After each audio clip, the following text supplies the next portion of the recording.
Hello, welcome back to my channel. So today I've prepared a list of 33, yes that is a 3 and a 3, 33 players in 3 different positions, 11 opposition, that Man City could, in my opinion, realistically sign. I'm gonna do the tactics with only my 3 front runners in each position, so like my front runner in each position rather, but I'm gonna go through all the players in a minute when I'm done with the tactics. The tactics are not going to be too complicated. I'm sure someone out there will find a way to tell me that not a single one of the players that I'm about to name is realistic or good enough or whatever.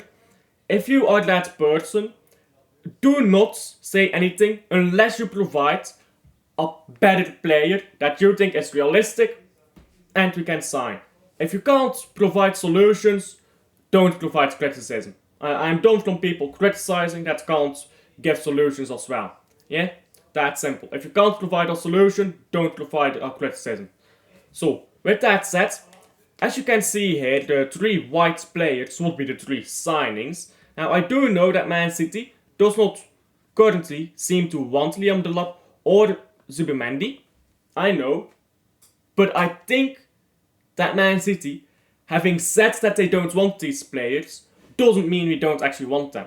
You know, like that. It's like when your child says he doesn't want to eat candy because he's being grumpy, but you know he wants that fucking candy. So, Man City is not exactly out of all of these players. I mean, Liam Delap, 30 million buyback loss. You really think that the board would pass Liam Delap up with a 30 million buyback loss if they didn't have a better option in mind? I don't think so. Maybe they shut down the Liam Delap news just to put the pressure away from Delap and they've already agreed him going back. Maybe they shut it down because they're already talking with someone else. We don't know. But just because Man City as a board has said, okay, we're not actually in for these players, doesn't mean they're not actually in for these players. Lies do exist. So maybe that is copium. But I do hope for Zubimendi, Klosterman and Delap here. Those are my front runners. You guys are probably not familiar with Klosterman unless you watch some Bundesliga. He is used to playing as a right back, centre back, and he is used in playing high lines. He's won trophies. He is used to playing high lines. I believe I already said that. He is decent on the ball, and I think he's gonna be happy to sit on the bench and come on for Rico Lewis, or even start for Rico Lewis in some games, and come on for Akanji, and to be our utility player in defense. This is gonna help a lot, because we seem to be moving away from the box midfield, and we seem to be going towards a more 4-2-3-1 shape, in which case we usually see Gvardiol being the one that pushes up, in which case, and Rico Lewis starts in midfield as well, we're gonna want to see a defender like Klosterman, who can really just hold the defense down, who can run back fast. By the way, all the players that are coming back in January are put as fit for this. So I do think that Klosterman would make a good signing. There's not really a lot to talk about him tactically. I mean, just plug him in. Just plug him in. He will work, I think. I think it's that simple. He's not got the crossing ability of maybe Gvardiol, or the passing ability. He's not going to score goals like Gvardiol either. But I do think that his technical ability and his defending are both very solid for Man City's purposes. More interesting to talk about, I think, is Zubimendi. Now, let me just take this away here. Zubimendi is, or any defensive midfielder that I'm about to name in my tangent later, it's gonna be really allowing the team to change. So let's say we have Zubimendi on the pitch. Let's say Foden plays on the right wing again. You can have Zubimendi, Kovacic, De Bruyne. Or you can have Rico Lewis somewhere in this midfield. You can have, let's say, Klosterman start. You have Klosterman starting, and suddenly you have a bit more, you have something a bit more solid. Is Kovacic gonna play as an 8? Maybe we play in a 4-2-3-1 as I talked about earlier, which we seem to be moving towards. In this case, yeah, I think we're just gonna be a lot more solid. Kovacic has shown ability to drive up the pitch with a ball. we can always play Foden or Savio or Grealish in the 10. Doku can always come down this right here, so I think this is gonna allow us to be more solid.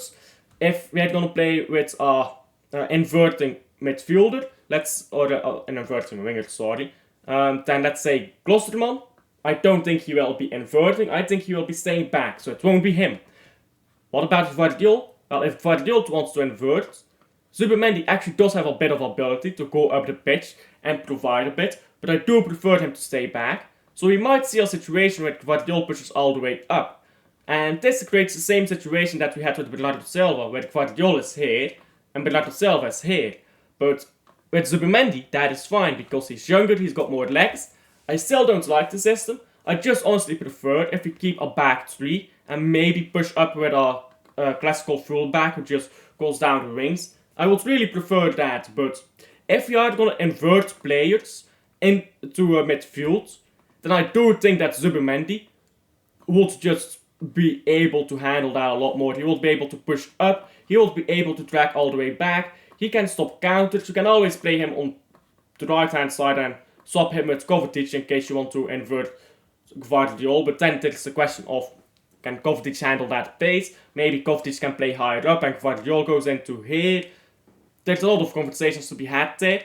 Whatever the case, I do think Zubimendi would work beautifully for Man City. Liam Delap, I mean, what can I say about a striker? He scores goals. That is really all we need. We need a striker, yeah, who can take some responsibility off of Erling Haaland, who can rest Erling Haaland a bit, who can let Erling Haaland have a bad game, take Haaland off, play Delap, score the goal. When we are 3-0 up, take Haaland off. This is the type of striker we need right now. Provide rest to Haaland because it will make him better in the long term for the whole season wide, especially the final stretch of the season. So, I mean, that seems like a no-brainer to me. Now, I am just going to quickly go through all 30 here of the players that I have on my list. 10 each position. Because, I mean, before I go through with the rest of my video in it. So tactics are going to vary a bit from what players you bring, but it's pretty similar. So for the right back, centre back position, this was the most difficult for me to figure out. I have made a list of Emerson Royal, Anthony from AC Milan, Anthony Raoul from Stuttgart, I'm sorry if I butchered that name, Robin Lenormand from Atletico Madrid, Marc Guehi from Crystal Palace, Jorne Spileers from Club Brugge, Zeno de Bast from Sporting CP, James Hill from Bournemouth, Ezri Konsa from Aston Villa, Maurits Jens from Mainz, Jan Bisek from Internazionale. That is right back, centre backs. Some of them don't really play centre back a lot, but I do think have the profile to be a right back. Like they've got a bit of pace, they've just got good defending. It's going to be like an Ake situation where you convert a centre back to right back, or Ake situation left back. I think these players would all be the type of players like Akanji. He was a centre back when he arrived. I think these are all players that could fulfill a similar role to Akanji, even if they're not at Akanji's level. They can play that right back area, rest Akanji a bit, allow us to play Akanji in centre back, or play centre back themselves and allow us to play Akanji right back. Whichever the case, I think that this is a very solid list here, and I think that these players are definitely possible for Man City. So, then, all of these players, by the way, all of the players on my list I have watched play football this season. Then for my defensive midfielders here, Nicolo Barea from Internazionale, Ederson from Atalanta, Adam Wharton from Crystal Palace, Marc Casado from Barcelona, Maxime de Kuiper from Club Brugge. He plays as a left back, but I think he would actually be better as a centre back, because defensive midfielder, because the way he inverts into midfield and just steps up into left wing, I think he shows a technical ability, solid defending, but I think he just shows a midfield type of awareness. So I know he plays as a left back, but I do think he would actually be better as a defensive midfielder. Nicolas Dominguez from Nottingham Forest, Christian Norgaard from Brentford, Stanislav Lobotka from Napoli, Johnny Cardosa from Real Betis, Pablo Barrios from Atletico Madrid. So, again, all of these seem realistic, all of them are solid defensive midfield options that really just allows to rotate a bit with Kovacic, allows to play 4-2-3-1, allows to play that box midfield if you really want to. I think that these are solid options. I really don't see why they will not be solid options. I think all of them are realistic, and again, they will want to hold bench as well. So, and they're not that expensive either, are they now? Chris Wood for strikers now. Chris Wood from Nottingham Forest. Brian Mbeumo from Brentford. He can play right wing as well. Nicholas Jackson from Chelsea.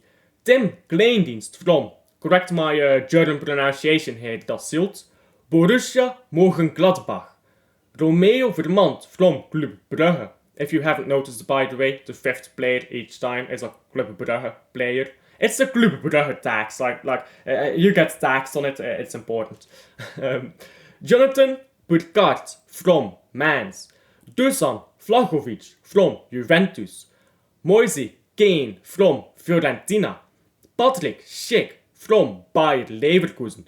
And Tolo Arogdari from Genk. And many more in each position do exist that I have not included on my list. If you find that you've got better ones, do tell me down below. But as we round up this video here, I've just shown you what 3 positions are my worries. And the reason why they are my worries, right back, I mean, do I need to explain? Come on, you're a Man City fan. Do I need to explain why right back is a concern right now? Defensive midfield is a concern because I don't believe that Kovacic alone can do a good enough job. I'm not saying he's not capable, I'm saying that he's too old. I'm saying that he cannot do it all season long. I'm saying that 3, 4, 5 games, sure. But he's gonna get tired and he's gonna want to hold bench sometimes. And I do not trust Gundogan in stepping up. Clearly, Pep Guardiola does not trust anyone else. He has not trusted Nico O'Reilly from the academy. So that is, I think defensive midfield, Kovacic alone and Gundogan either will not be the solution. We need to bring in a defensive midfielder. I don't understand that there are Man City fans who disagree with this. Generally, I don't understand. And for striker, I mean, I've already explained why. Erling Haaland, I've talked about this so much, is a good player. But his stamina is shit. He plays 5 games, he is dead. He is dead. Rest him. Just rest him. Unless it's a big game, rest him after every 5 games. Because that man, his stamina just drains so quickly. So that's why we need a striker to take Haaland off when we're 3-0 up, when he's got a hat-trick, when this or that, you know. We don't need to play Haaland more than necessary, so get that extra striker in. With these changes, what do I think Man City could do?